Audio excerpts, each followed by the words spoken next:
کیا آپ جانتے ہیں کہ دنیا میں ایک ایسی قوم بھی گزری ہے جس نے ناقابل یقین قد و قامت، زبردست جسمانی قوت اور شاندار عمارات بنانے میں مہارت حاصل کی تھی؟ یہ قومیں اپنے آپ کو زمین پر سب سے طاقتور سمجھتی تھیں اور اپنی قوت پر اس قدر مغرور تھیں کہ انہوں نے خدا کی نافرمانی اور شرک کی راہ اختیار کر لی۔ انہوں نے اس تنبیہ کو ٹھکرا دیا جو ان کے اپنے بھائی نے انہیں دی تھی۔ یہ کہانی ہے قوم عاد اور اللہ کے نبی حضرت ہود علیہ السلام کی، ایک ایسی سچی داستان جو بتاتی ہے کہ طاقت اور تکبر کا انجام کیا ہوتا ہے۔ یہ ہمیں سکھاتی ہے کہ زمین پر غرور کرنے والی قومیں کیسے صرف ایک تیز آندھی سے مٹ گئیں اور ان کی بڑی بڑی عمارتیں کھوکھلے کھجور کے تنوں کی طرح بکھر گئیں۔ یہ ایمان اور کفر کی وہ جنگ ہے جس کا اختتام صرف عبرت پر ہوتا ہے۔ آئیے قوم عاد کی عظمت، ان کی سرکشی اور ان پر نازل ہونے والے دردناک عذاب کا پورا قصہ سنتے ہیں۔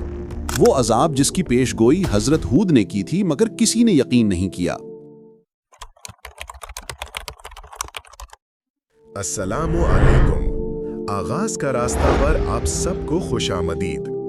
یہ وہ راستہ ہے جہاں ہم حقیقت کی تلاش کرتے ہیں، جہاں ایمان اور علم کی روشنی میں اپنے ماضی، حال اور مستقبل کو سمجھنے کی کوشش کرتے ہیں۔ اگر آپ بھی اس سفر میں ہمارے ساتھ شامل ہونا چاہتے ہیں تو ابھی اس چینل کو سبسکرائب کریں اور ساتھ میں دیے گئے بیل آئیکن کو بھی دبا دیں تاکہ ہماری ہر نئی ویڈیو آپ تک سب سے پہلے پہنچے۔ ہم آپ کو لے چلتے ہیں یمن کے جنوب مشرقی علاقے احقاف کی جانب۔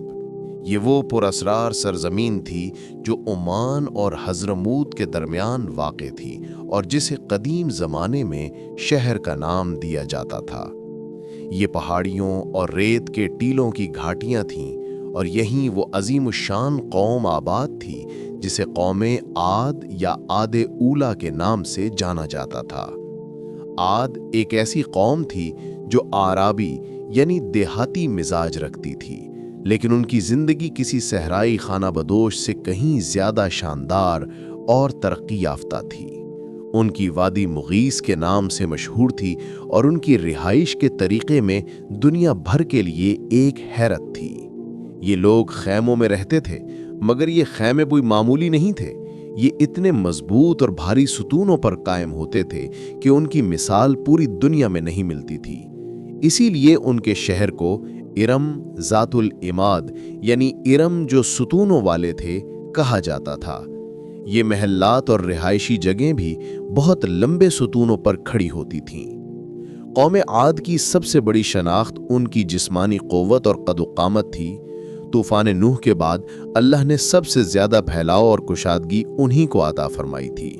تاریخ کے اوراق گواہی دیتے ہیں کہ وہ اپنے زمانے میں تمام لوگوں سے زیادہ قداور، زوراور اور مضبوط تھے۔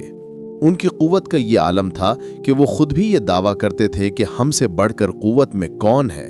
یہ ایک غیر معمولی قبیلہ تھا جسے دیکھ کر معلوم ہوتا تھا کہ اللہ نے انہیں خاص صلاحیتوں سے نوازا تھا۔ یہاں قوم عاد کے درمیان اللہ نے انہی کے بھائی حضرت ہود علیہ السلام کو مبعوث فرمایا۔